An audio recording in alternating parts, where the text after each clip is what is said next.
When you're measuring for the next piece of sail track, for the top piece, take it from the end of the slidey in bit, but give yourself an extra millimetre, and up to where this piece of seal starts. You don't really need to have to be cutting this stuff away, so you've got a little bit of extra space to play with the rods, so there's no need to go right to the very tip of the roof, and in fact if you do, it'll be in the way, so don't do that. So according to this, I need a piece that's 1,310 millimeters. So I've got my new piece of sail track, cut to length, chamfered both ends, and most importantly, of course, smoothed. So we'll just check it'll pass the tissue paper test. Yeah, it does it easily. Okay, so that's smooth enough. I've marked 50 millimeters up, 350. I've skipped 650 because this is where the bungee mount goes. Mark at 950 and again at the top at 1250. Okay, I've drilled those 4 holes and I've taped the track as before to the roof edge. Again, leaving a millimetre or so at that junction there, just to make sure that that can slide in and out easily. So I'm going to mark the holes through 1, 2. Now while it's here, the other thing I want to do is mark where the bungee mount bracket is going to go, and it's exactly there, so I can make a mark through onto the sail track for the 2 mounting screws for that.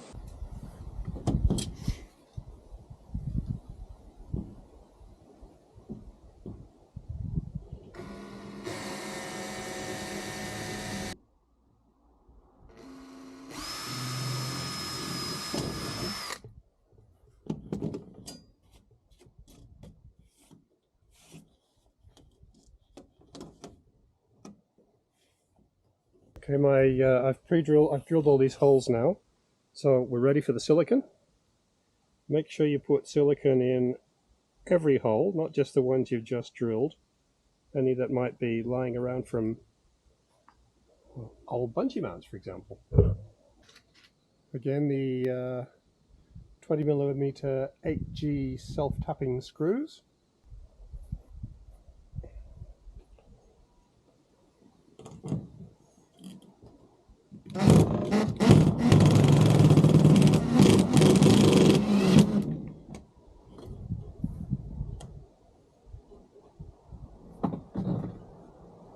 Okay, that's good. Now I'll drill the 2 bungee mount bracket holes through the top of the roof. Yeah, silicone under the bracket.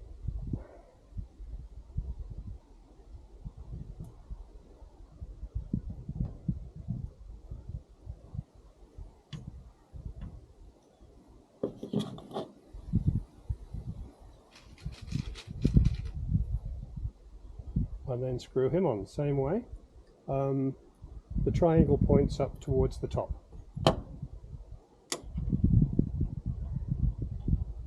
That's the bungee mount bracket in place, and as you can hopefully see, I've packed it with silicone all the way round and especially underneath this bit, because there is a little gap between that and the top of the roof. Okay, with the bungee mount bracket now securely in place, when you're ready, I'm not ready because I'm replacing stuff, you can replace the bungee.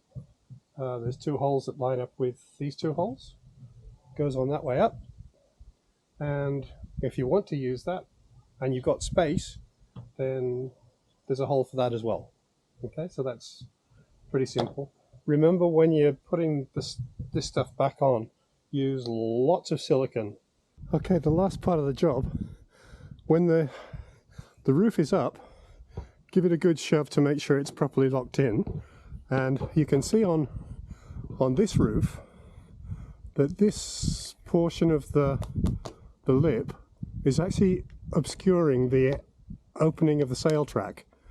So my van is not good for it. Others I've seen have no problem up here at all.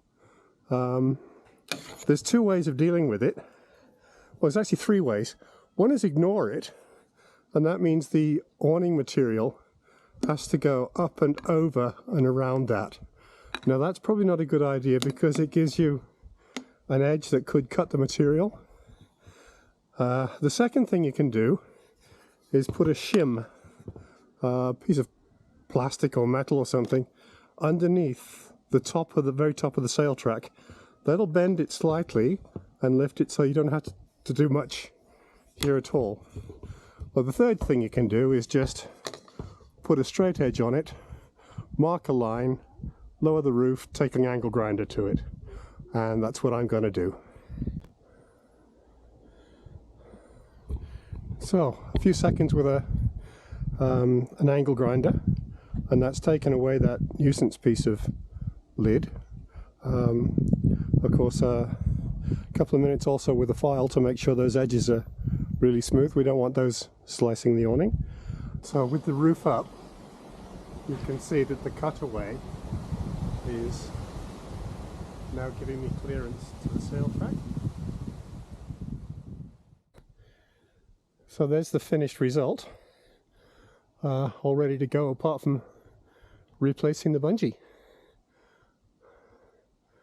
Not bad for a couple of hours.